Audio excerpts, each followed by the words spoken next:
결론적으로 말하면 뭐냐면 전 세계 중앙은행에서 다 디지털 통화를 고민하고 있다 이렇게 보시면 돼요.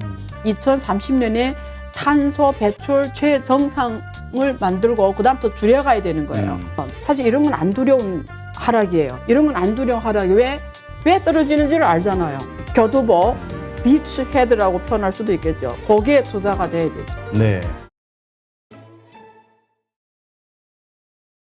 오늘 모신 분은 성균관대학교 중국대학원 안유화 교수님입니다. 안녕하세요. 네, 안녕하세요. 네. 네. 오늘 우리 안 교수님이 방송 전에 아주 특별한 결심을 얘기하셨는데 네. 오른쪽을 쳐다보지 않고 정면만 보면서 방송하겠다. 네. 네, 오른쪽 절대 안 봅니다. 왼쪽 네. 얼굴이 화면이 마음에 안 든다. 네, 오늘은 앞만 보고 하는 걸로 합시다. 네. 네. 오른쪽 보시면 페널티.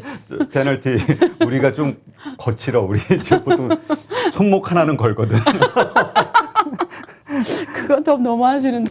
네. 지금 일단 첫 번째 우리 그 디지털 화폐에 대해서 한번 이야기해 볼까요? 네. 지난번 이야기했듯이 이제 이 베이징 올림픽 때 네. 중국이 이 디지털 화폐 시범 사업 네. 요거에 대한 많은 좀 데이터를 좀 네. 구하기 위해서 노력할 것이다. 네. 실제 사용하는 어떤 데이터가 어떻게 나올 것인가 그 결과로 네. 이게 이제 좀 궁금했었는데 지금 진행은 어떻습니까? 중국은 디지털 위안화를 2014년부터 중국인민은행 주도로 시작을 해왔고요.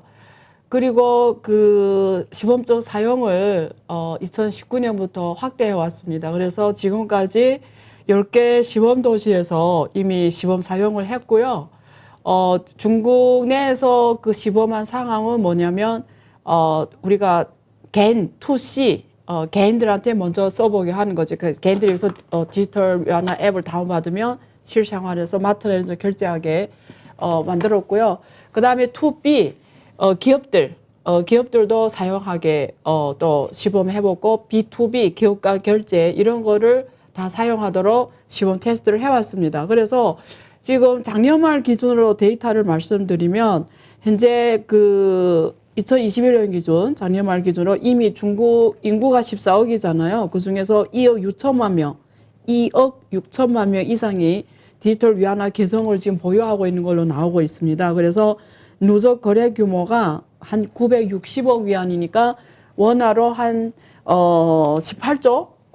굉장히 크지는 않지만 어쨌든 2억 6천만 명이 디지털 위안화를 갖고 있다는 데 의미가 있는 것 같아요. 그래서 세계에서 가장 빨리 상용화한 국가에 속하는 거고요. 이번에 추가로 이 올림픽하고 관계되는 거는 올림픽에는 외국인들이 오잖아요. 그래서 외국인들이 오니까 외국인들한테도 이 디지털 위안화를 쓸 수 있도록 손목 밴드라든가 핸드폰이라든가 이런 데서 쓸 수 있도록 시범 사업을 이번에 했습니다. 그래서 지난번에 그 북경에 있는 기자 얘기를 들어보니까 아직 자기는 왜냐면 이게 디지털 통화라고 하면 사람들이 걱정하는 게 뭐냐면 자기 개인정보가 털리는 줄 알아요. 그렇죠. 우리 임 대표님이 만약에 지금 북경에 있으면, 북경에 기자로 가셨으면 쓰실래요?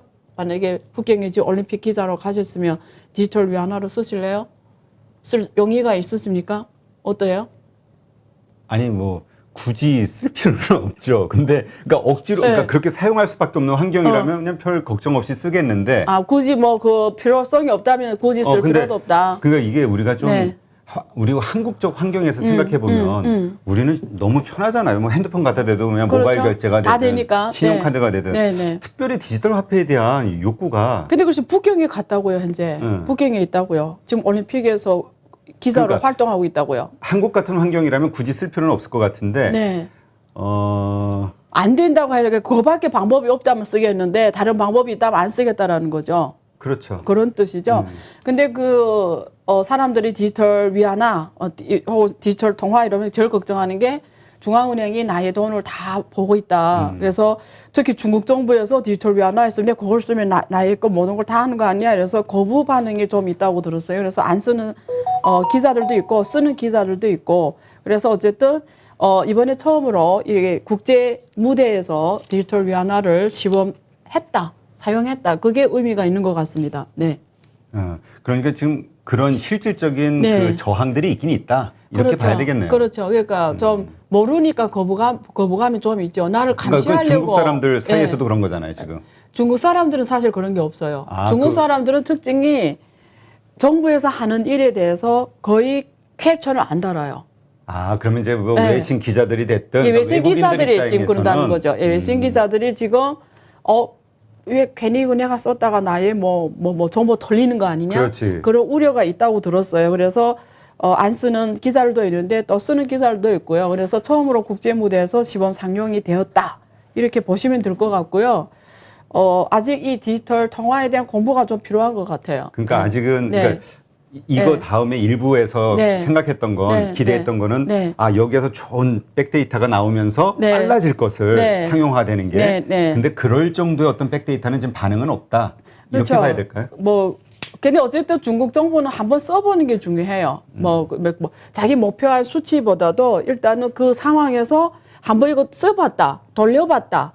그게 무슨 문제가 있지? 이걸 테스트하는 게 더 중요하니까, 예, 그런 상황에서 지금, 의미가 있죠. 걔도, 예, 국제 무대에서 썼으니까, 예. 자 그렇다면 그 지금 예를 들어서 페이팔이라든가 네. 테슬라도 그렇습니다만 네. 비트코인을 뭐 네. 결제화, 네. 결제 수단으로 네. 뭐 활용하기도 하고 하면서 이제 이슈가 됐었는데 네. 지금 알리바바나 텐센트 등도 네. 정부 당국의 어떤 이런 방침에 그렇죠. 호응해서 네. 뭐 디지털 위안화 보급에 앞장서고 있다 이런 얘기가 맞아요. 있잖아요. 예, 예. 지금 거기에 그 어떤 결과는 어떻습니까? 그러니까 사실은 아까 우리 대표님 말씀하신 대로 굳이 내가 디지털 위안화를 안 써도 만약에 현실에서 현금 아니고 다른 수단으로 결제할 게 많으면 내가 그걸 왜 써야 되냐. 그렇죠. 근데 중국 같은 경우는 신용카드, 한국 신용카드를 다 쓰잖아요. 그러니까 그 필요성을 못 느끼는데 중국은 신용카드는 아니지만 웨이챗페이나 알리페이를 주로 써왔어요. 그러니까 거의 여기 지금 이래 누르면 여기 제가 있거든요. 여기 이렇게 누르면 이렇게 쓴단 말이에요. 그래서 필요는 없어요. 근데 왜 써야 되냐? 그러니까 정부에서 일단 시범으로 하니까 사람들이 한번 써보는 것도 있고요. 근데 사실은 없어도 돼요. 중국 사람 입장에서 웨이챗페이, 알리페이 쓰면 다 돼. 다 되는데 그때 우리가 여기서 몇 번 다뤘지만 중국 정부로서 DCP를 출범한 배경이 있거든요. 여러 가지 목적이 있죠. 근데 이게 중앙은행에서 자기 이 디지털 앱 지갑을 만든 거잖아요. 그래서 여기다 다운받게 쓰게 하는 거잖아요. 근데 우리가 가설 중국 사람들이 아무도 그걸 다운받아서 안 써. 예를 들면 아까 2억 6천만 명이 쓴다고 했잖아요. 근데 아무도 안 써. 출범했는데 그게 아무리 중앙은행이 디지털 지갑을 만들어도 의미가 없겠죠. 안 쓰니까. 그럼 어떻게 쓰게 할지 이게 중국 인민은행 고민해야 되는 거 아니에요. 그래서 생각하는 게 뭐냐면 이게 사실 디지털 지갑이 중국 인민은행이 DCP라면 제일 거부 반응 보는 게 상업은행이겠다. 왜냐면 상업은행이 많은 예치기는 우리가 상업은행에 돈을 예금해서 조그만 금리 이자를 받고 그 상원에서 그 돈을 모아가지고 대출해 주잖아요. 자기네 마진을 먹는 건데 만약에 중국인민은행에서 이 디지털 지갑을 만든 사람들이 이제는 상업은행에 돈을 예치하지 않고 내가 곧 조그만 이자를 먹을 거면 오히려 더 안전한 중국인민은행에 내가 DCP로 두고 있지 내 상원은행에 돈을 안 넣어. 이러면 상원은행이 장사가 힘들어지잖아요. 왜냐면 예금이 안 들어오니까. 예를 대표님 보기에는 예를 들면 여기서 우리가 그냥 수시로 빼는 예금을 뭐라고 하죠? 우리가 정기예금 말고 일반 예금. 자유예금? 자유예금이라 하나? 어쨌든 1년 정기예금 이렇게 했는데 수시 뭐 예금 모르겠는데 어쨌든 역후 수시로 빼는 거.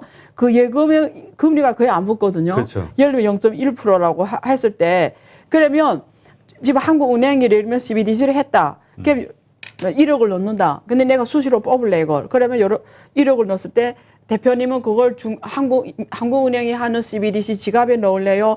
아니면 그냥 조그만 금리를 주는 상업은행 예금 계좌에 넣을래요?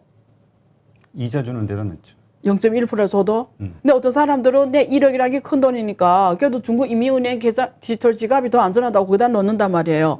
그러면 원래 그게 없었으면 모든 돈이 다 상업은행에가 예치되어 그렇죠. 있겠죠. 근데 일부분을 구축하겠죠. 빼가겠죠. 그럼 상업은행이 비즈니스라는 게 이런 예금을 싸게 받아가지고 대출해 주는 게 수익 모델인데 그중에 상당 부분이 중국인민은행 예금 예치로 가는 거죠. 현금 예치로. 그러면 상원의 입장에서는 이게 굉장히 자기 비즈니스로 갈아먹는 걸로 되는 느낌이 있으니까 사실은 일각에서는 전문가들이 이거는 가기 힘들다. 이거는 상호은행 비즈니스 뺏어가는 거 말이 안 된다. 이런 얘기하는 분들도 있는데 우려되는 그거죠. 그래서 중국인민행이 이거 출시를 할 때 고민했던 게 상호은행하고 윈윈해야 된다라는 거예요. 대체하는 게 아니라는 거지. 왜냐하면 중국인민은행이 하는 일은 중앙은행으로서 통화조절, 거시경제 정책 이런 걸 환율 관리 이런 걸 하는 거지 상호은행하고 장사를 빼는 건 아니거든요. 그래서 배포할 때 어떻게 하는 상호은행을 통해서 배포하게 했어요. 원래는 굳이 상호은행 안 거쳐도 돼요. 우리가 구글 플레이 들어가서 그 앱을 다운받으면 돼. 내 상호은행 없어도 돼. 사실은. 근데 중국인민은행이 이걸 국민들한테 배포할 때 자기가 개설한 은행 계좌, 뭐 중국의 뭐 공상은행이라든가 뭐 농업은행이라든가 건설은행에 은행 계좌 연동시켜 놨어요. 그러면 내가 그 은행의 앱에 들어가면 그 DCP로 바로 전환이 될 수 있게 해놨거든요. 똑같은 원리로 지금 질문하신 알리바바하고 텐센트도 우리가 다 앱이잖아요. 그렇죠. 핸드폰에. 그럼 거기 들어갔을 때 바로 DCP를 쓸 수 있게 만들어 놓은 거예요. 그러면 전점이 뭐냐면 얘네들이 이미 중국에서 알리바바, 텐센트 지금 사용 인구가 10억이 넘거든요. 10억이 넘잖아요. 그렇죠. 그러면 중국인민은행이 그 DCP가 만약에 WeChat, 알리페이를 통해서 배포가 되면 그 순간 10억이 쓸 수 있게 되겠죠. 왜냐면 거기 들어가 바로 전환이 되기 때문에. 그래서 중국인민은행이 배포 방식으로서 상호은행을 활용하지만 알리바바, 텐센트 이런 전자상 결제 플랫폼들도 지금 활용하고 있다. 이렇게 보시면 됩니다. 네.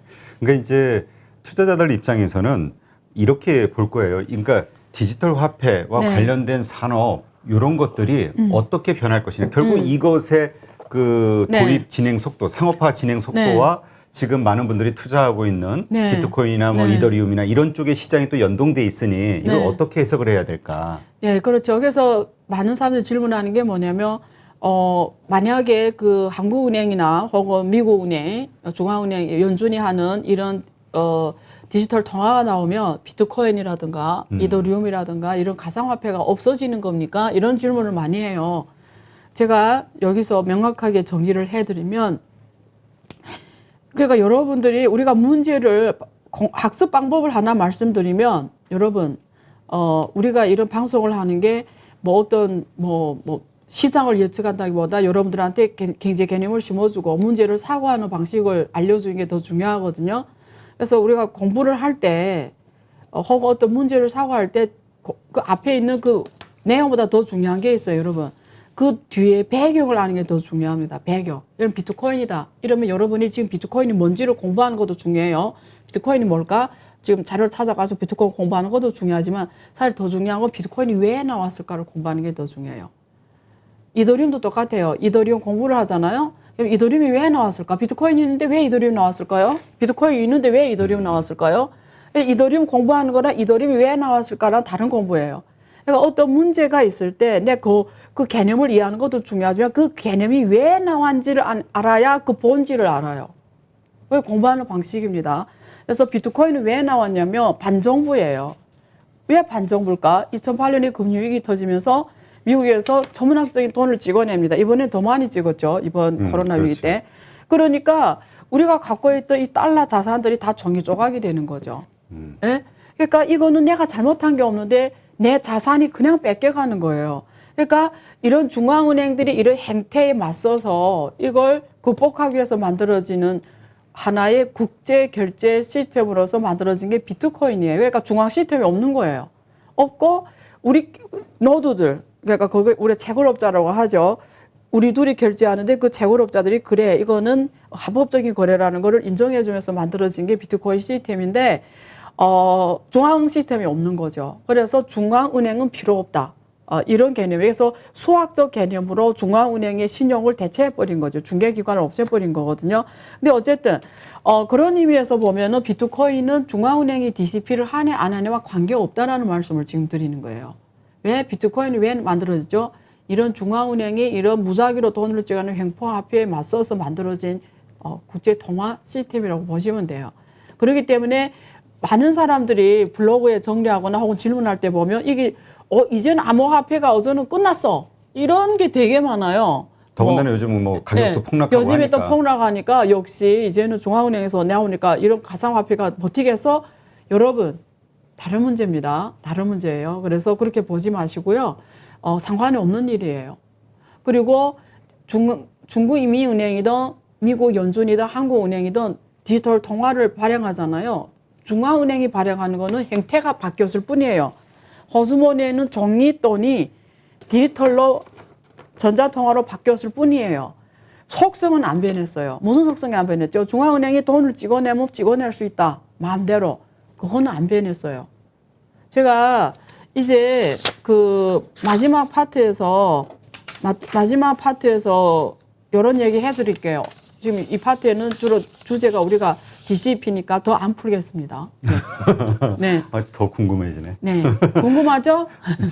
자, 네. 그러면 일단 그 지금 잠깐 말씀하셨지만 이 비트코인이 결국은 반정부, 그러니까 네. 지금 달러 패권에 도전을 네. 한 거잖아요. 네. 네. 그러니까 결국은 미국을 포함한 이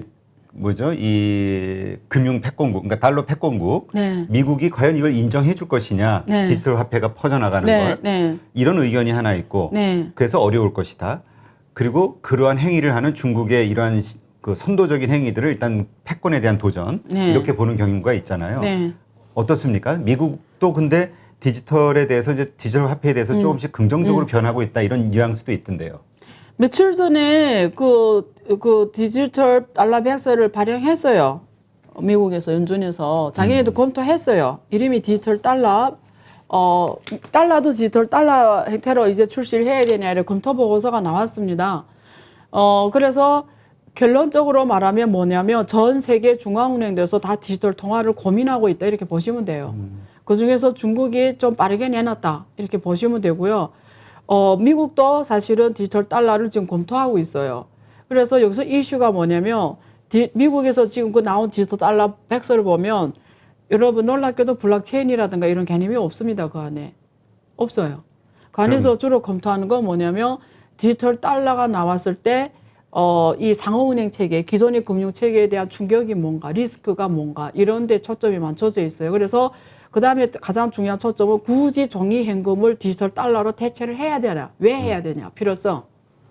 네? 그런 데 초점 맞춰져 있어요. 그러니까 아직 결론을 내렸다기보다 문제점들을 전부 이렇게 예. 헤집어 놓은 상황. 예. 그리고 거기다 이렇게 120일간의 의견을 수렴하겠다고 그걸 내놓은 겁니다. 그래서 각 사회 각계각층한테 의견을 수렴하는 거예요. 굳이.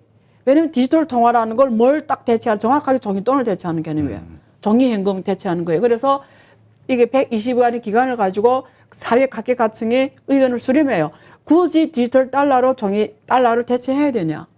Why? 어떻게 생각하세요? 임 대표님이 의견은.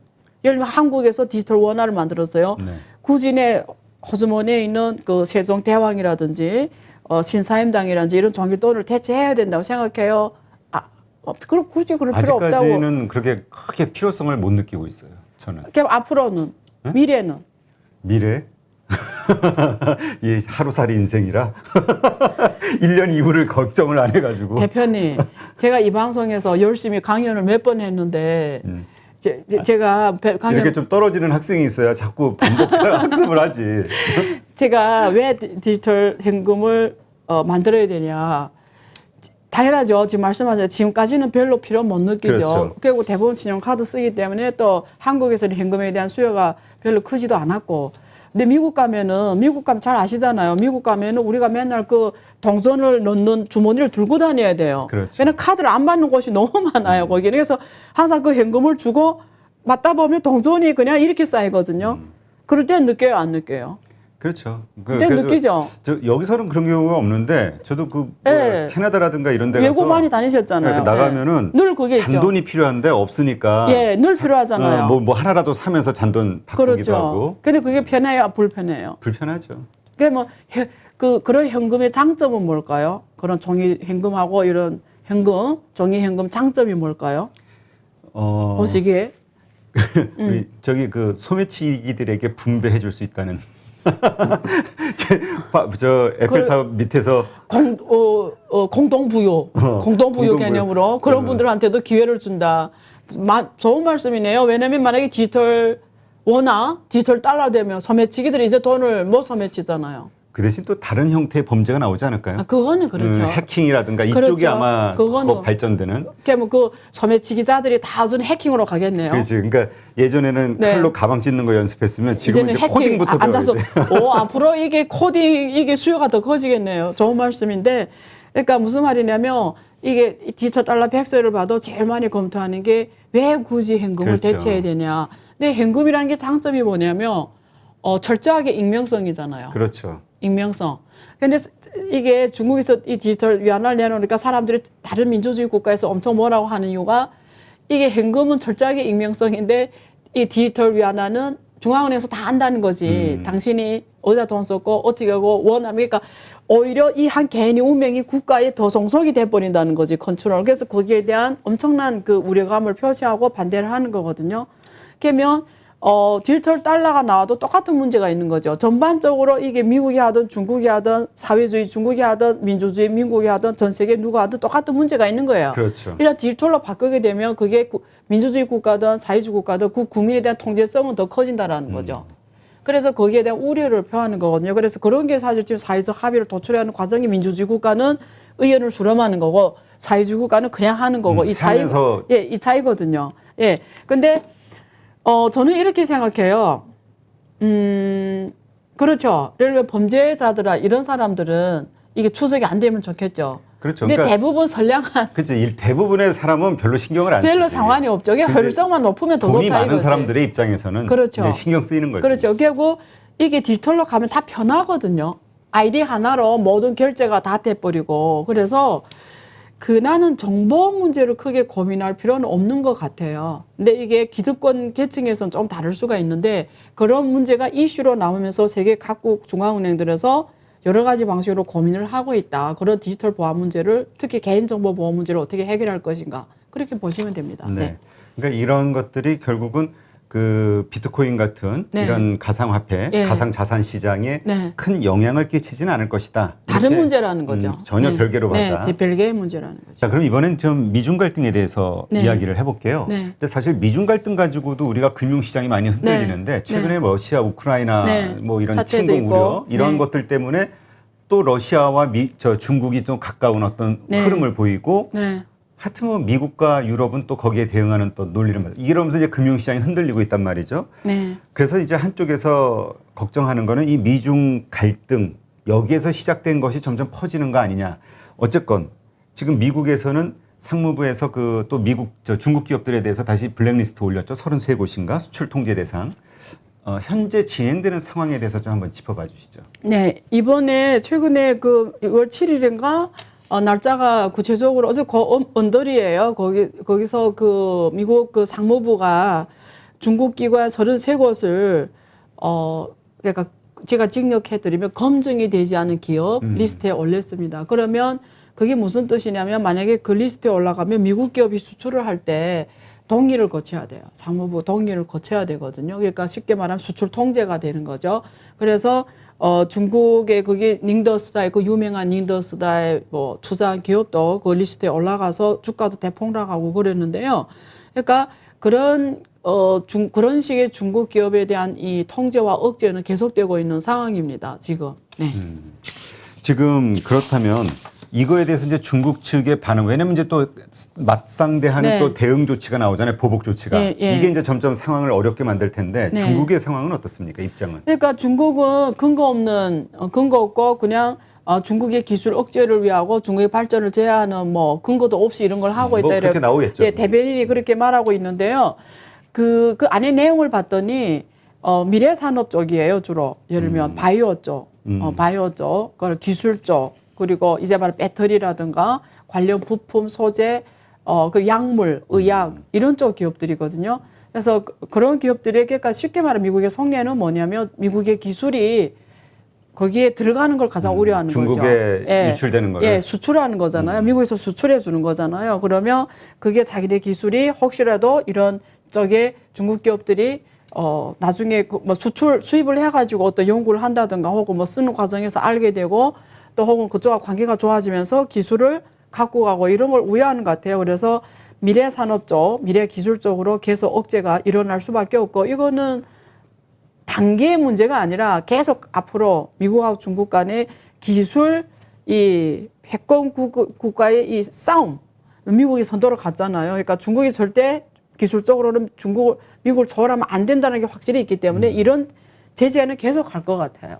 네. 그러니까 우리가 좀 기대했던 게 뭐냐면 지금 뭐 공급단에서의 문제 이런 걸로 인플레이션 상황이 좀 심각하고 네. 그로 인해서 지금 금융시장이 흔들리는 거니까 금리 인상 긴축이 네. 빨라지는 거고 네. 이게 전체적인 상황을 위해서도 무역이 좀 자유로워지면, 네. 그러니까 미중 관계가 좀 좋아지면 이런 게 좀 해소되지 않을까라는 기대를 했던 분들도 있는데, 네. 근데 점점 어려워지니까 네. 예, 이게 어떤 일시적인 길들이기로 봐야 되는지 아니면 좀 장기적으로 계속 이렇게 더 나빠질 수밖에 없는 네. 무역 전쟁 뭐 그런 패권 전쟁의 시작으로 봐야 되는 것인지. 네, 그래서 미국식 단어로 제가 정리해드리면 이 관계를 뭐라고 하냐면 전략적 경쟁 관계라고 하거든요.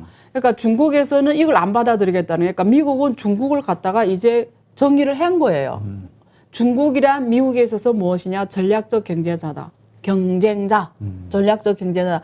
전략적 경쟁자는 바이든 정부의 미국이 중국에 대한 정의는 전략적 경쟁자라거든요.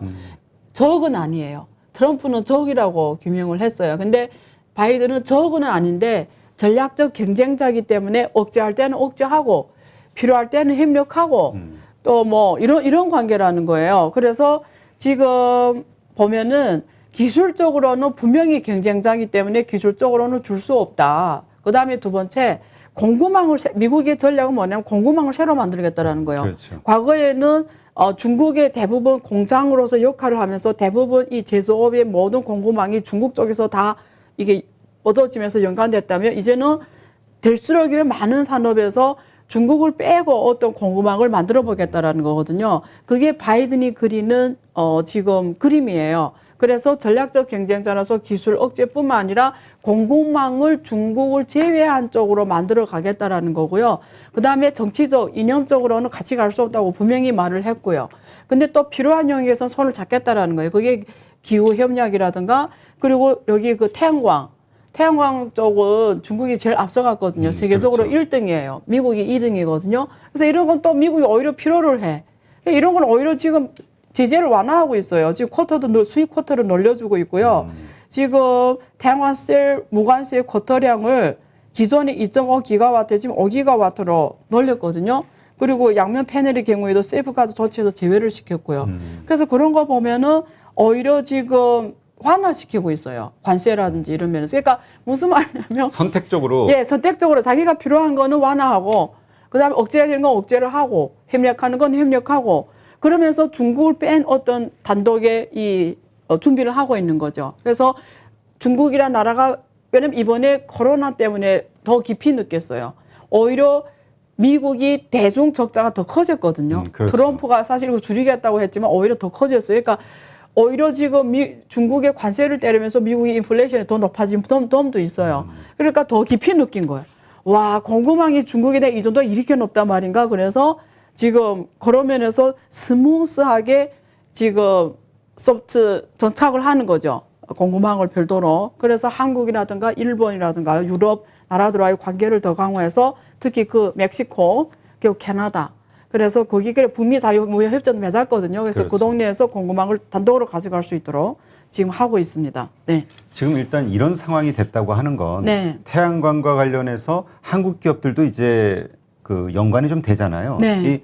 그동안 뭐 반도체라든가 이런 거는 그 중국에 대한 제재 조치 때문에 수혜를 입은 경우가 있는데, 이건 이제 오히려 그럼 좀 악재가 될 수도 있겠네요. 한국의 태양광 산업들에게는 쿼터가 늘어났다는 건. 네, 그렇죠. 경쟁 상대가 됐고, 오히려 중국은 규모의 경제가 되기 때문에 훨씬 앞섰고요. 가격도 훨씬 싸고요. 그리고 태양광 에너지 같은 경우에는 지금 기술 혁신이 필요해요.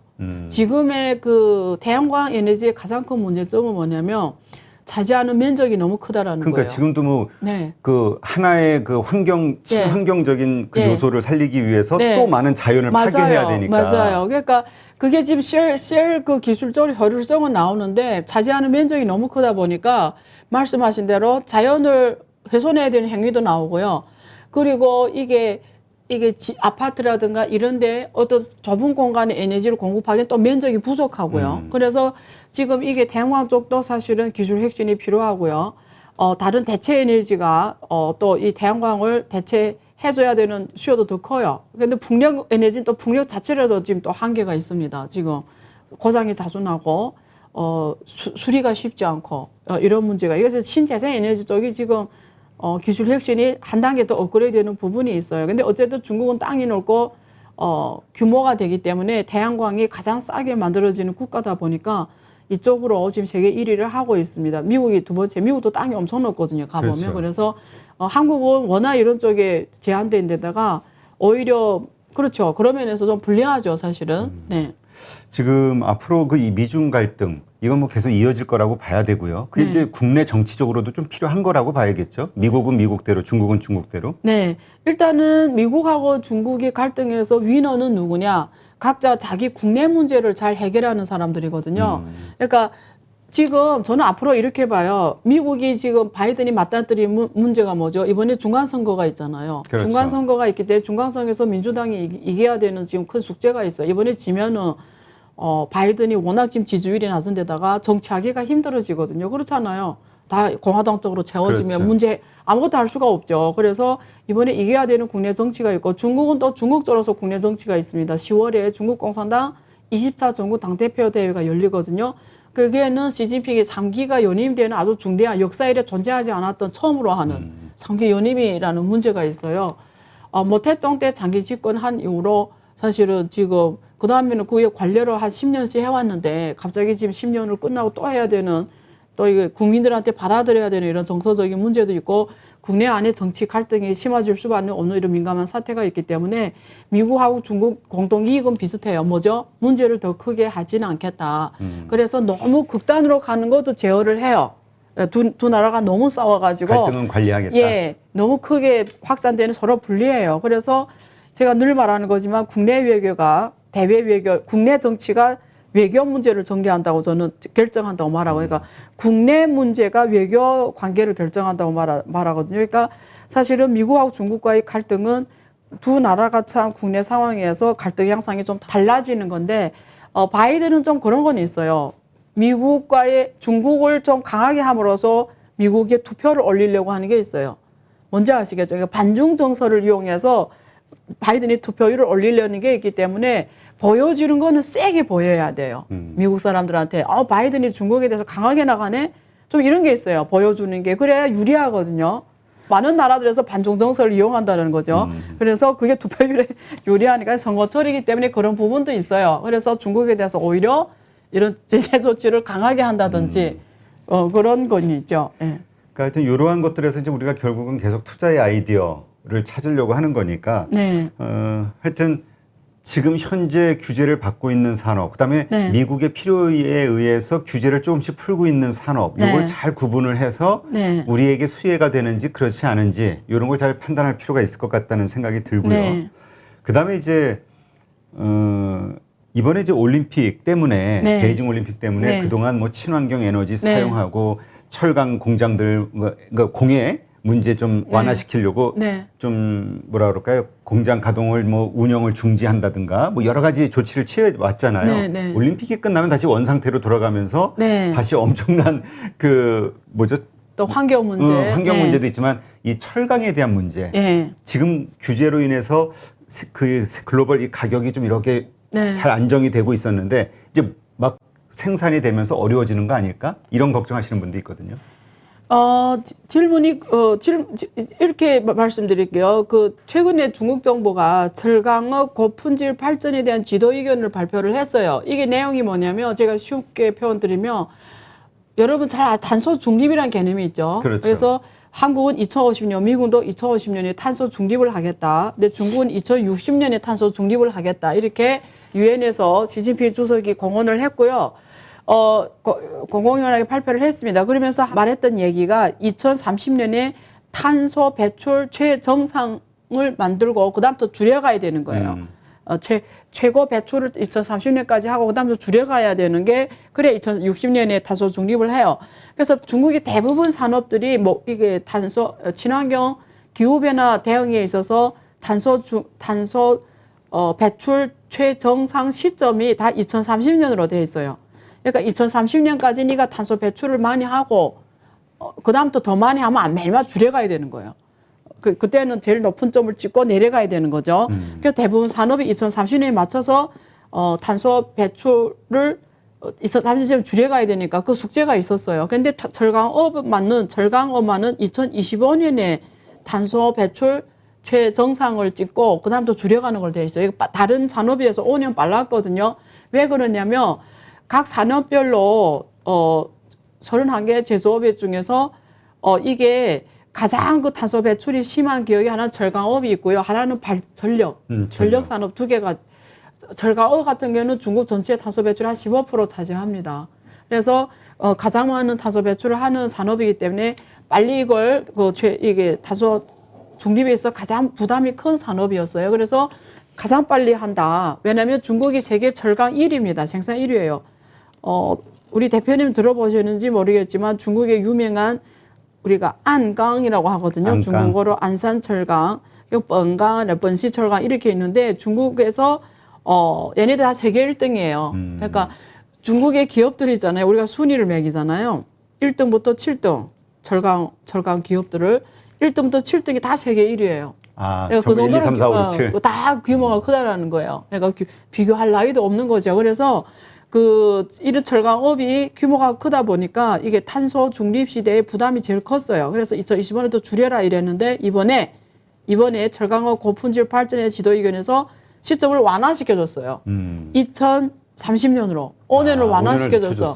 그럼 대표님 생각해 보세요. 2025년에 탄소 최정상 배출하고 그 줄이는 거랑 2030년에 탄소 최정상 배출 줄이는 변화되는 게 뭐가 있냐면 석탄업에 대한 수요예요. 그렇죠. 이 전번에도 석탄 광산업. 난 때문에 네. 그 전력난이 있었잖아요. 그렇죠.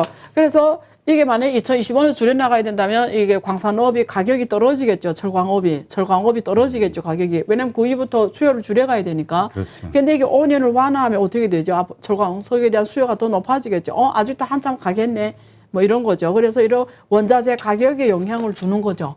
원자재 가격이고 이 지도 이후에 또 핵심 포인트가 뭐가 있냐면 제가 쉽게 정리해드리면 1등부터 5등까지 살아남고 나머지는 다 정리하자. 그러니까 무슨 말이냐면 잘하는 애들 더 크게 해놓고 그러니까 인수합병 M&A를 통해서 잘하는 애들은 더 몰아주고 저 규모도 작고 작은 애 다 죽이자. 지금 그거 포인트예요. 그러면 네. 결론적으로 이 중국의 철강업은 그러니까 확장이 되는 건가요? 아니면 질적 성장, 규모와 질적 성장을 추구하는 거죠. 그래서 작년 8월에 안산철강과 아까 말씀드린 번시철강 이런 애들이 합병을 해요.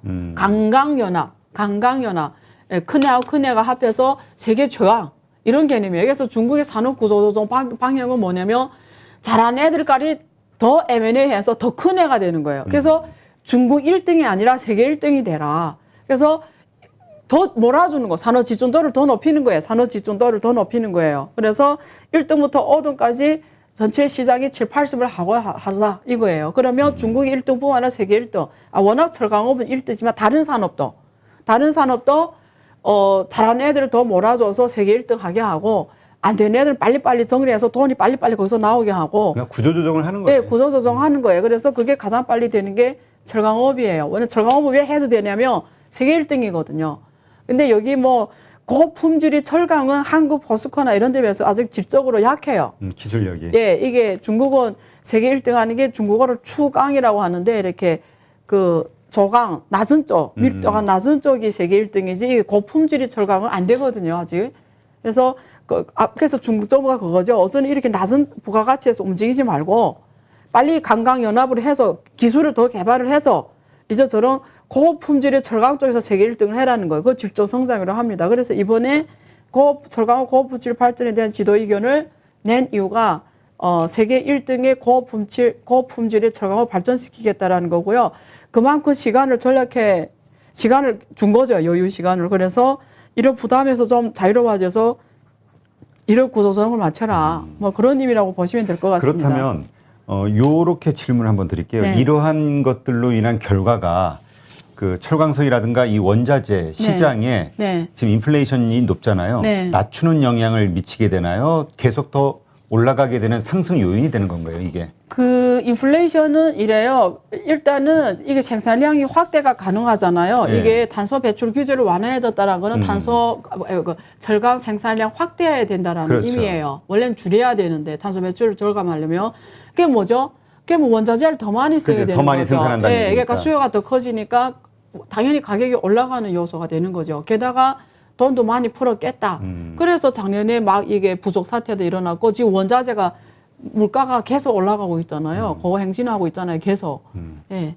그러니까 이게 그동안 올림픽이라는 것 때문에 네. 그동안 많이 이렇게 뭐 친환경, 뭐 탄소 중립 이런 그렇죠. 여러 가지 이슈로 많이 억제해 왔던 억제시켰죠. 산업들 예. 이게 이제 올림픽이 끝나면 다시 풀릴 수 있다라는 거잖아요. 정상화되면서 정상화되면 예. 수요가 더 커지겠죠. 그게 이제 또 생산이 결국은 많아지면서 예. 거기에 해당되는 한국의 어떤 네. 산업이나 기업들은 또 역시 그 영향을 받을 수밖에 그렇죠. 없는 거고. 그 가격 원자재 한국은 왜냐면 원자재를 다 수입을 하잖아요. 그렇죠. 수입해서 한국에서 생산해서 다시 수출하잖아요. 그러니까 늘 원자재 가격 리스크에 노출되어 있습니다. 그게 환율에 반영이 돼요. 예. 그러니까 하여튼 이 철강 이렇게 보니까 조선 쪽도 그러니까 중국과 네. 가장 크게 경쟁했던 분야를 보면 조선, 철강 뭐 이런 쪽들이잖아요. 네. 예.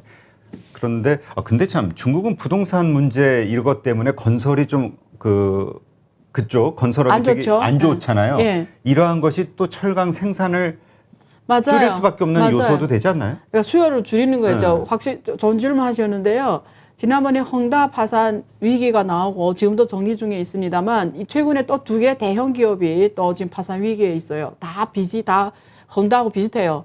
2,400억, 2,300억 부채가 다 전문학적인 숫자예요. 그래서 지금 이미 또 두 개 큰 대형 기업이 지금 부도 위기에 왔거든요. 그래서 결론적으로 말씀드리면 중국 부동산은 상상으로 안 좋습니다. 그래서 지금도 정상화가 안 됐어요. 그래서 1월 달 데이터를 보면은 중국 정부에서 돈을 엄청 푸는데도 그 대출이 나간 거 보면 개인 대출이나 민간 대출이 늘어나지 않고 있거든요. 무슨 말이냐면 돈을 푸는데 기업이나 민간이 대출해 가야 되는 거잖아요. 그렇죠. 근데 보통 민간이 대출해 가는 수요가 대부분 지불 사기 때문에 민간이 기업을 하는 건 아니잖아요. 그렇죠. 이게 왜 대출해요? 대부분 지불 사기 때 대출하죠. 부동산 대출이 대부분. 그렇기 때문에 제가 옛날에 말씀드린 것처럼 중국 경제를 이룰 때 민간 대출을 바라고 하는 이유가 여기에 있습니다. 그래서 중국 부동산 경제가 안 좋으냐는 중국 민간 대출이 늘어나냐 안 하냐를 봐야 돼요. 가계 대출이. 근데 가계 대출이 안 늘어난다라는 거는 부동산 대출을 안 한다라는 거잖아요. 수요가 적다라는 거고 또 부동산 개발사들이 또 대출을 해가냐 이런 거 봐야 되거든요. 개발 대출 이런 걸. 그래서 지금 사유융자 자금이라든가 M2라든가 증가율이 GDP 지금 M2가 1월 데이터로 9.8%예요. 통화량이. GDP가 지금 한 5%를 할 때 거의 2배잖아요. 돈을 푸는 속도가. 근데 놀랍게도 이런 대출 쪽은 그렇게 늘어나지 않은 거 봐서는 경제가 안 좋고 특히 부동산이 아직도 안 좋다라는 거거든요. 근데 부동산이 가장 큰 수요처가 철강업이잖아요. 그렇죠. 집을 지으려면 철강재부터 해야 되니까. 그런 면에서 철강업은 사실 수요 측면에서는 이게 한계죠. 예, 이게 경제가 좋아야 철강업이 경기주거든요. 그렇죠. 철강거든요. 예. 그러니까 그 확대 이런 생각이 들어서 네. 그러니까 이게 확대 생산할 수 있는 어떤 여력은 만들어주지만 과연 확대 생산할 수 있는 네. 수요가 있을 것이냐. 그렇죠. 예. 경제가 좋아야 되는 거죠. 근데 그게 지금 아직도 사실은 정상화되기 쉽지는 않아요. 하여튼 근데 지난번에 말씀하신 게 네. 중국의 그 경기가 다시 살아날 것이냐 네. 아니면 정말 나락으로 좀 갈 것이냐 이거는 결국 사람들이 부동산에 대해서 그렇죠. 불패 신화에 기대치. 대한 기대감이 있냐, 계속 없냐. 유지가 될 것이냐 네. 이건 결국 사냐 마냐의 문제인데 그렇죠. 아직까지 못 살고 있다 이렇게 예, 봐야 되는 아직까지도 거예요. 부동산 가격이 계속 떨어지고 있고 올라가지 못하고 상황이 그대로 어렵게 진행되고 있습니다. 알겠습니다. 이번엔 글로벌 금융시장 상황을 한번 좀 점검해 보죠. 지금 뭐 미국 나스닥도 그렇고 한국의 뭐 코스닥도 그렇고 중국 시장도 그렇고 많이 빠진 것 같은데 지금 막 계속 급락하고 있는 상황이잖아요. 네. 근데 여러 가지 요소가 있겠지만 어쨌건 금융시장의 불안정성, 뭐 거기에는 금리 인상이라든가 긴축, 그다음에 인플레이션, 뭐 스태그플레이션까지 걱정하는 상황이 되기도 하니까. 근데 어쨌건 중국 시장이 흔들리면 한국 시장이 더 많이 흔들리는 것 같더라고요. 네. 그래서 중국의 현재 금융시장 상황 어떤 것인지 좀 설명을 해주시죠. 일단은 제가 여기서 결론적으로 먼저 말씀드리면 여러분 사실 제가 방송을 많이 할수록 두렵습니다. 그거 아세요? 두려워하는 걸 방송을 두려워해요. 왜요? 안 보여요? 제가 방송을 두려워하는 거. 안 보이는데요. 사회자가 게스트의 이런 분위기도 파악하고 그랬어야죠. 그러게 왜 못 제가 몰랐을까? 솔직하게 말씀드리면 방송할 때마다 두려운 게 뭐냐면 이게 방송이라는 게 어차피 질문하는 입장에서는 단기를 질문할 수밖에 없잖아요. 그렇죠. 그렇다고 지금 뭐 30년 후에 어떻게 됩니까? 이런 질문할 수는 없잖아요. 그러니까 늘 단기에 초점이 맞춰져 있는데 이 단기라는 거는 제가 늘 말씀드리지만 누구도 정확하게 말할 수 없어요. 그렇죠. 그렇기 때문에 저는 왜 두렵냐. 말 한마디가 어떤 사람한테 의사결정할 때 영향을 미칠까 봐 두려워요. 나는 그냥 내 생각을 말했을 뿐인데요. 제가 그렇게 해라고 한 적이 없어요. 근데 그 사람, 어쨌든 내 말이 그 사람 어떤 비해별 영향을 미친다는 이 사실 하나만으로도 한 사람이 행동에 영향 미치더라도 무섭다는 거죠. 그만큼 책임감이 커진다라는 뜻이에요. 그 책임감이 나를 두렵게 한다고요. 그래서 말 한마디 한마디가 조심스러워지거든요. 제가 사실 처음 방송할 때 되게 즐기면서 했어요. 뭐 아시겠지만 네. 여기서 많이 했으니까. 근데 지금 즐길 수가 없는 게 말 한마디에 책임을 져야 되는 거예요. 지금도 즐기시는 것 같아요. 아닌데. 그래서 아니, 그럼에도 불구하고 제가 오늘 또 말씀드리고자 해요. 근데 그냥 단지 참고로만 해주세요. 정말로. 그래서 그렇지. 제가 강조한 겁니다. 일단 중국 상해 종합 주가 지수가 3,400 아래 내려오면 기회라고 생각하셔야 돼요. 3,400. 근데 사람들이 보통은 떨어지면 공포를 느끼고 떨어질 때 팔아요. 올라갈 때 따라 올라가고요. 그게 정상인이에요. 그게 사람의 보통 심리죠. 예, 그러니까 돈을 대부분 못 버는 거예요. 한국 시장이건 미국 시장이건 네. 다 똑같죠. 그래서 대부분 돈을 못 버고 그냥 부추로만 있는 거예요. 한국에서는 부추란 개념을 안 쓰고 개미라고 하나? 개미. 중국은 부추라고 하거든요. 예.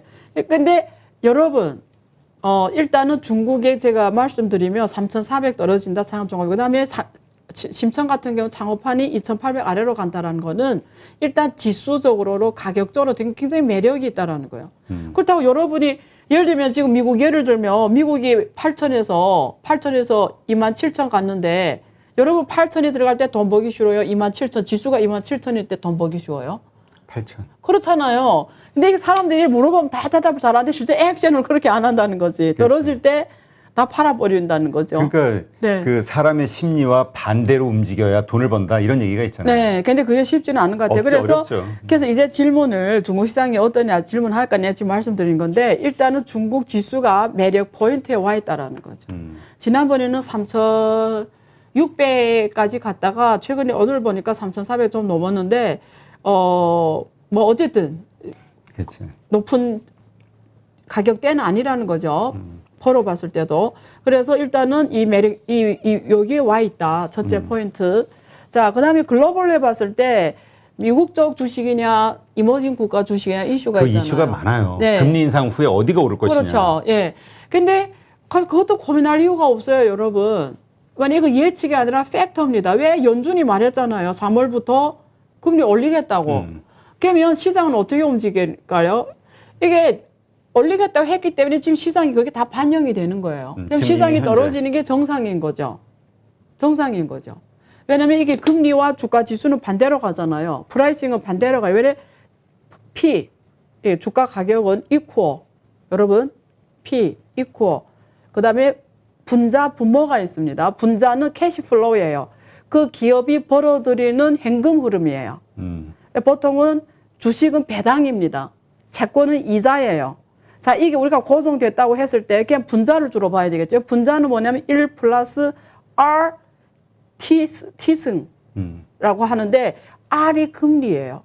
그러니까 이게 주가 가격과 R이 하나는 부모이고 하나는 이게 역방향이잖아요. 그래서 금리가 오르면 가격은 떨어지게 돼 있어요. 정상입니다.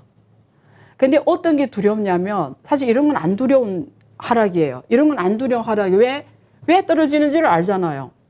왜 떨어지를 아는데 왜 리스크예요? 그렇지. 그렇게 따지면 맞는 말이긴 한데. 왜 떨어질까, 여러분? 그전엔 돈을 막 풀었잖아요. 그러니까 이 경제는 상식이에요. 어렵게 생각하지 마세요. 경제는 상식입니다. 보세요. 코로나 위기를 극복하려고 미국 정부가 막 프린트 돌려서 돈을 찍어냈어. 그럼 내가 말했잖아요. 부동산 여기 있어. 주식이 있어. 다 자산이에요. 다 자산. 자, 지금도 되게 중요한 경제학적 얘기를 하는 거예요. 그러니까 여러분 상식입니다.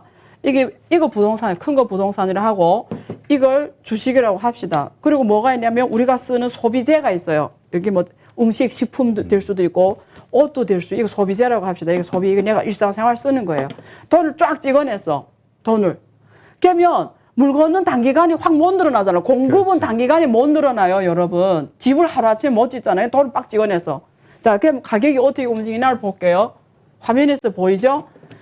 자, 일상생활에 쓰는 소비재는 한정돼 있어요. 내가 오늘 옷을 한 개 입다가 갑자기 10개를 입을 수는 없잖아요. 그렇지. 내가 음식을 하루에 3끼 먹다가 10끼를 안 먹잖아요. 그 말은 뭐냐면 돈을 팍 찍어낸 돈이 이 소비재 가격을 올린 데는 한계가 있어요. 그게 어디에서 반영이 되냐면 CPI에서 반영이 돼요. 소비자 물가지수. 소비자 물가지수. 그래서 돈을 막 찍어도 이 몇 년에 미국, 중국, 한국 물가지수가 확 안 올라갔어. 그래서 사람들이 이래. 돈을 그렇게 찍었는데 왜 물가지수가 올라 안 가지? 여기에 이유 있습니다. 자, 돈을 찍었는데 이거는 많이 올라간 가. 왜? 사람들 소비는 한계가 있으니까. 그렇지. 그럼 그 돈이 어디로 갔을까요? 두 개밖에 없습니다. 우리가 일단 코인을 빼고 얘기합시다. 코인을 잠깐 빼고. 어디로 가죠? 주식하고 부동산에 가는 거예요. 이거는 공급이 정해져 있는데 돈이 확 왔어. 그럼 어떻게 하지? 가격이 올라가. 근데 물건은 그대로야. 지금부터 말하는 게 중요해. 물건이 변했어요. 그 질량, 퀄리티가 그대로 있는데 가격만 올라간 거예요. 전달이 됐죠? 첫째. 그런데 미국에서 이제는 됐어 이러고 돈을 걷어들여. 그러면 우리는 소비는 이제 말했죠. 이거는 안 변한다고 거의 정해져 있으니까 이게 그렇다고 확 안 떨어져. 왜? 내가 비싸다고 안 먹겠어요? 그렇지. 기본 소비는 유지되니까 이것도 역시 확 떨어지지가 않아. 그래 뭐가 가격이 확 떨어지죠? 이게 가격이 확 떨어지지. 원래는 100원짜리인데 돈을 푸는 바람에 1,000원이 됐어. 근데 미국에서 더 찍어낸 걸 걷어들인데 그럼 그만큼 원래 가격으로 가는 거지. 그게 공식으로 봤을 때 P 이퀄 1 플러스 R T승 위에 캐시플로예요. 그걸로 공식으로 표시된 거예요. 그러니까 돈을 찍으면 올라가고 돈을 걷어들이면 그러니까 떨어지는 게 정상. 이거 리스크가 아닙니다, 여러분. 리스크라는 거는 이런 걸 리스크를 안 해. 팩트가 있을 때 떨어지는 거는 이거 룰이에요. 이런 거는 리스크가 아니에요. 변동성. 그래서 여러분이 이게 무섭다. 주가 역시 이러면 여러분 주식 투자하면 안 돼요. 이런 공부도 안 하고 어떻게 주식 투자해요? 그러니까 지금 떨어지는 건 뭐다? 정상이라는 거예요. 그러면 여러분 이게 100원짜리가 돈 찍어내 1,000원이 됐는데 여러분 1,000원에 들어갈 거예요? 100원에 들어갈 거예요? 100원에 들어가야지. 그렇지. 그럼 어떻게 해야죠? 이럴 때 지금 사야 된다. 너무 감사하다 하나님. 내가 그 전에 빨리 행동 못해 기회를 잃었는데 지금 다시 오네요. 그렇게 생각해야죠. 그러니까 이게 주식을 들고 있는 분과 그렇지 않은 분의 상황이 완전히 틀린 거라. 네. 들고 있는 사람은 그렇죠. 더 떨어질까 봐 1,000원에 들어갔으니까. 팔아가지고 도망갈 생각을 하는데 1,000원에 들어갔으니까. 없는 사람은 지금이 살 기회라고 너무나 생각하거든요. 감사한 거죠. 근데 이제 문제는 이제 FOMC에서 3월달에 금리 인상을 진행을 하게 되고 네. 뭐 0.5가 됐든 0.25가 됐든 네. 어쨌건 막 진행이 돼요. 긴축 얘기가 올해 나오고. 한 몇 번 진행할 거예요. 네. 금리 인상을. 그렇게 되면 더 떨어지지 않을까 그렇죠. 이런 걱정하는 사람이 있고 그렇죠. 또 한쪽은 아니 그때서부터 오히려 상승할 거야. 이미 말씀하신 대로 반영이 선반영이 다 돼서. 됐고 네. 어떻게 보세요? 그래서 중요한 게 그다음부터는 뭘 또 봐야 되냐면 실물 경제를 봐야 돼요.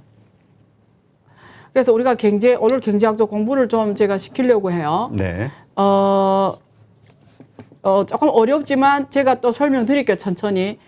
우리가 1971년 브레튼 우즈 시스템이 무너집니다. 그게 무슨 말이냐면 아주 쉽게 말하면 일반인들 또 어려운 또 전문 용어로 하면 어려워하니까 쉽게 말하면 이렇게 보죠. 1971년. 그 전에는 달러가 우리가 이게 금에 패킹돼 있어요.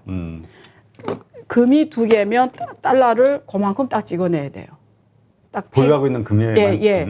그러니까 달러가 만대를 못 찍어내는 거예요. 그러다가 미국이 견딜 수가 없었어. 왜냐면 이럴까 통화 정책을 못 펼치는 거죠. 그렇죠. 이 경제 규모 상승에 따라서. 그래서 그걸 포기해 버립니다. 그냥 종이 법정 통화예요. 실물이 바탕이 안 돼주는 거예요. 그냥 찍어낸 돈이에요, 그냥. 근데 그렇다면 사람들이 그 나라 통화를 어떻게 믿겠습니까? 그래서 말은 그런데 그냥 법적 종이 통화인데 말은 그런데 실제는 어디다 패킹 시켜놨냐면 GDP. 우리가 GDP가 뭐라고 하죠? 매년 새로 만들어낸 물건이잖아요. 그렇죠. 부가가치입니다. 그다음에 고용률. 그리고 CPI, 아까 물가지수. 물가지수. 그리고 아까 GDP 경제 성장률입니다. GDP 성장률로 할게요. 여러분, 그래서 금에다는 패깅을 안 시켜냈지만 실제는 각 나라에서 GDP 성장률, 물가지수, 고용률에 이거 통화량을 보면서 통화량을 조정하여 이 중에서 제일 중요하게 보는 게 CPI입니다. 물가지수. 왜냐하면 이게 사람들이 직접 쓸 때 느끼는 물가지수이기 때문에 국민들이 가슴으로 느끼는 거기 때문에 잘못 처리하면 큰일 나는 거죠. 그래서 각 나라별로 CPI에 제일 민감하게 반응해서 물가 통화 정책을 펼쳐요. 그래서 왜 이번에 연준이 이제 지금 갑자기 파월이 원래 비둘기파였다가 그렇죠. 갑자기 매파로 돌아서냐.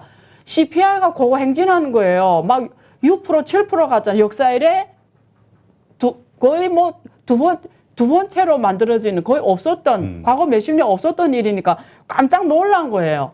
그러니까 7%까지 가니까 이거는 안 하면 안 되게 된 거야. 긴축을. 그래서 통화정책이 긴축으로 돌아선 거거든요. 근데 보통 일반적으로는 경제학에서는 유럽 같은 데는 한 2%를 봅니다. 2% 넘어서면 통화정책을 조절하기 시작해요. 그렇죠. 2%가 하나의 지표 마지노선입니다. 일본도 2%예요. 중국은 3%입니다. 3%가 넘어가면 이 통화정책을 조정하기 시작해요. 그래서 이게 법적 화폐를 찍냐 안 찍냐 막 찍어내는 것 같은데 실제는 이거 본다. 그 말씀 드리는 거예요. 그래서 미국이 이렇게 할 수밖에 없는 게 지금 PPI도 그렇고 CPI도 그렇고 너무 고공행진하니까 긴축으로 돌아갈 수밖에 없는데 이게 GDP가 바탕이 되지면 또 괜찮아. 근데 미국도 그렇고 중국도 그렇고 지금 실물 경제가 너무 안 좋거든요. 현실은. 그렇죠. 바탕이 안 되는 거예요. 그냥 경제가 허공에서 돌아가는 거예요. 아까 미국 같은 경우에는 아까 제가 부동산하고 뭐라고 했죠? 주시장이었잖아요. 이것만 올라가는 거야. 얘네들이 실제 실물 경제가 좋아져서 올라가냐? 아니. 그냥 통화 현상이었다는 거죠. 우리가 보통 하는 말 유동성에 의해서. 예, 유동성 시장이었다는 거죠. 그러니까 지금은 조정할 수밖에 없기 때문에 떨어지는 거고요. 그게 처음에 금리를 한번 올려서 되는 문제가 아니에요. 예, 가면서 조정해 가잖아요. 그거 보고 그다음에 경제가 계속 지금 미국이 고용률은 뭐 좋게 나와요. 일단 지표로 봤을 때. 그래서 지금 CPI 문제가 CPI거든요. 그다음에 GDP를 봐야 되는데 지금 저기 우크라이나하고 러시아가 지금 전쟁에 하냐 안 하냐 이슈인데 그렇죠. 미국 측면에서는 전쟁하는 게 자기네 경제 성장에 도움이 돼요. 미국에? 예. 왜냐면 미국은 그런 걸 하는 나라잖아요. 군수산업. 예, 군수산업으로 커지는 나라잖아요. 그리고 또 달러에 대한 수요가 높아져요. 전쟁이 일어나면. 달러. 그치, 달러 가치가 또 올라가잖아요. 예. 딱 달러 가치가 올라가지. 그러면 또 한번 세계 사람들을 우리가 한번 해먹는 거죠. 쉽게 말하면. 그래서, 지금 미국이 전략이 그래서 뭐냐. 계속, 야, 푸틴이 때린다 계속 이러는 거야. 그 누가 그 말 하죠? 정작 푸틴은 그런 말을 안 하는데. 미국에서? 미국이 계속 그래야 때린다 그러면서 군사를 계속 막 도성해 가는 거지. 배치하는 거지. 그래서, 그렇게 보시면 돼요. 그래서 올해는, 전체 미국 흐름은 길게 펼쳐지지만 내용이 여러분, 어쨌든 금리를 올리는 거예요. 그럼 뭐죠? 떨어진다. 자기야 여러분 머리가 다 똑똑하신 분들이니까 어디로 가야지? 돈을 푼 데로 가야죠. 미국으로 가야지. 달렸죠. 돈을 푸는 데로 가야지. 아, 돈을 푸는 대로? 네, 어디가 푸죠? 지금 모두가 다 긴축 금리 인상 네. 하는데 네. 지준율 인하하는 데는 네, 중국이잖아요. 중국밖에 없잖아요. 그래서 지금 중국 펀드 있잖아요. 차이나 펀드 요즘에 엄청 팔리고 있어요. 아, 그래요? 다 그쪽으로 돈이 지금 펀드들이 몰리고 있어요. 그러니까 뭐 큰 틀에서 미중 패권 전쟁으로 인해서 네. 많이 피해를 볼 것이다라는 기본 인식은 있으나 어쨌건 네. 지금 네. 이런 경제 환경상 네. 돈을 푸는 나라인 네. 중국이 네. 경기가 더 좋아질 것으로 예상하기 때문에 네. 그래서 일단은 올해는 중국 쪽을 좀 그래서 아까 내가 늘 말 한마디가 조심스러워요. 제가 그냥 논리적으로 이렇다는 거지 여러분 스스로가 판단하셔야 됩니다. 제가 해라는 말이 아니에요. 아시겠죠? 그래서 내가 지금 풀고 있는 거예요. 그냥 이 논리를 동의하고 안 하고 여러분 문제입니다. 제가 다시 한번 부탁드리고 싶어요. 그러면 일단 돈이 풀리는 곳으로 이 돈은 투자는 가야 된다. 이거는 이제 오케이. 원리적으로 그렇다는 말씀드리는 원론적으로. 거예요. 네. 그런데 어쨌건 이제 돈이 금리 인상이 되고 이렇게 됐을 때 네. 그로 인해서 지금 빠지는 거는 그럼 이해가 됐어요. 네. 그러면 이제 막상 그런 현상들이 벌어지면 다시 올라간다. 네. 이거에 동의하세요? 그거는 그래서 생각해봐요. 질문 되게 좋았어요. 자, 다시 올라갈 거라 이게 1,000원 갔다 다시 100원으로 왔어. 그럼 돈 안 푸는 이상은 올라가려면 어떻게 해야 돼? 얘네 자체가 실적이 좋아져야 실적이 된다? 좋아져야지. 그래서 여러분 투자한다면 얘는 실적을 봐야 되는 거죠. 유동성 장세 갖고 넣어날 때는 뭘 봐야 되죠? 실적을 봐야 돼. 돈을 버는 애들을 갖고 있어야죠. 네. 알겠습니다. 네. 자, 그러면 이런 금리 인상, 네. 긴축 이러한 게 이슈가 됐을 때 가산자산, 그러니까 우리 비트코인이나 맞아요. 이더리움 맞아요. 막 폭락하고 막 난리가 아니었잖아요. 맞아요. 이거는 어떻게 이해를 해야 돼요? 똑같아요. 그래서 아까 여기 주식이 있었죠. 부동산 있죠. 근데 코인이라는 게 더 생겼어. 그러니까 코인 때문에 금시세 과거의 데이터로 예상하셨던 네. 분들이 다 틀렸잖아요. 네. 돈이 이쪽으로 가버려가지고. 그래서 선택이 하나 더 생겨요. 근데 돈을 막 풀 때 여기도 가고 여기도 갔지만 코인에 갔는데 코인이 또 막 미래 산업이라 해가지고 사람들이 더 많이 몰려갔어. 뭔지는 몰라. 근데 어쨌든 투자가 됐어요. 근데 지금 전반적으로 금리를 올리니까 흐름으로 봤을 때 다 같이 빠져요. 일단 빠져요. 근데 사람들이 이 빠지는 게 중앙은행에서 하는 아까 디지털 화폐. 디지털 화폐 때문에 이게 빠지는 게 아니냐. 그건 상관없어요. 왜냐면 이거 둘은 다른 세상입니다. 이거는 중앙 정부가 없는 세상이고요.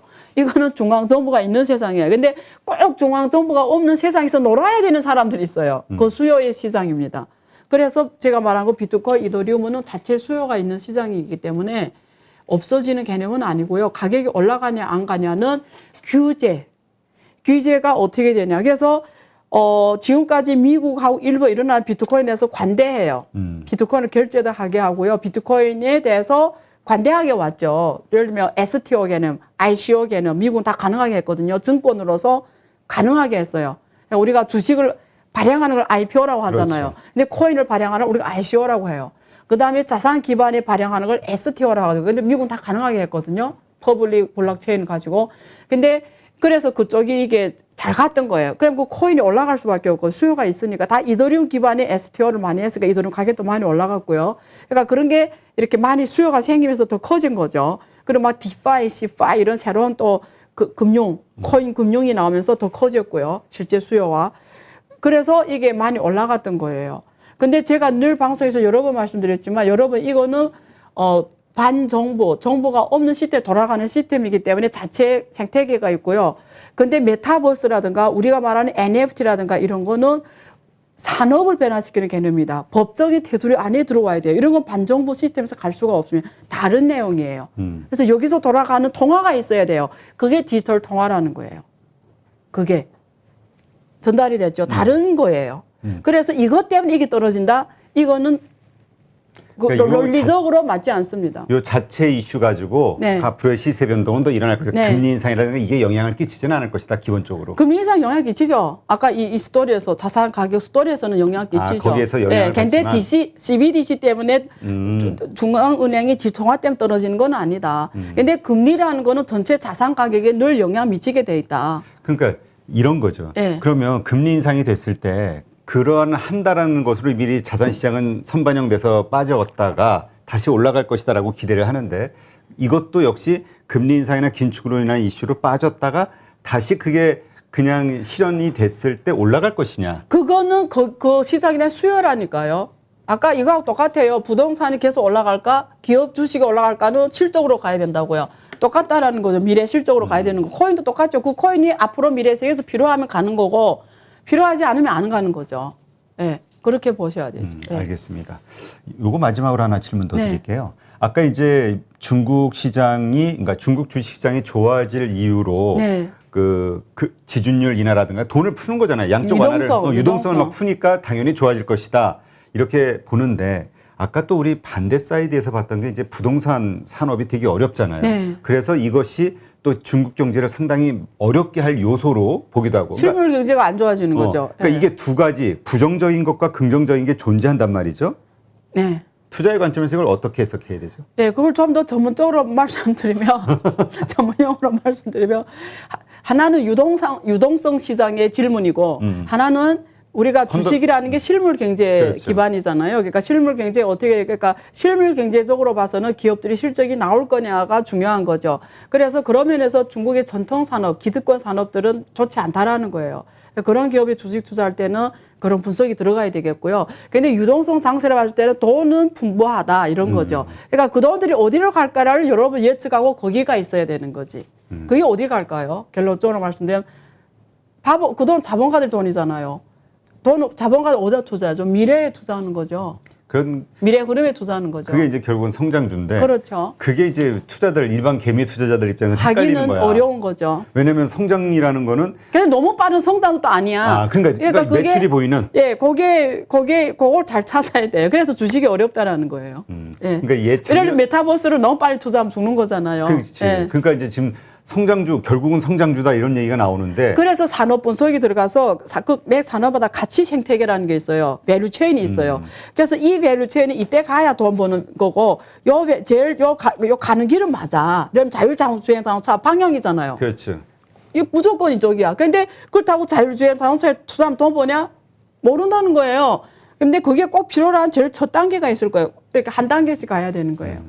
그러니까 전체 예. 그 어떤 너무 먼 미래보다는 지금 바로 예. 가시적으로 어떤 성과를 보여줄 수 있는 그렇지만 그게 미래여야 순서. 된다는 거지. 그게 예. 결국은 예. 미래를 바꾸는 네. 시작점이어야 되는. 교두보 비치 헤드라고 표현할 수도 있겠죠. 거기에 투자가 돼야 되죠. 네, 알겠습니다. 네. 네, 오늘도 이렇게 좋은 인사이트 감사하고요.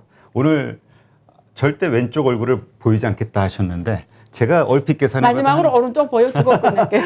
얼핏 계산해봐도 한 10번 이상은 이쪽 보신 것 같아가지고. 아니, 그 참 이게 진행이 안 되네요. 안 보고. 네. 그러게 왜 지킬 수 없는 말을 하셔가지고. 그러니까요. 네. 하여튼 요즘 뭐 워낙 투자자분들 어려우셔가지고. 맞아요. 근데 방향이 안 보이죠. 네. 네. 근데 원론적으로 그 가장 그 기본적으로 시장과 경제를 바라보면서 투자의 흐름을 네. 찾는 거 이게 네. 좀 필요하지 않을까 생각이 되네요. 예. 네, 오늘 좋은 인사이트 고맙습니다. 감사합니다.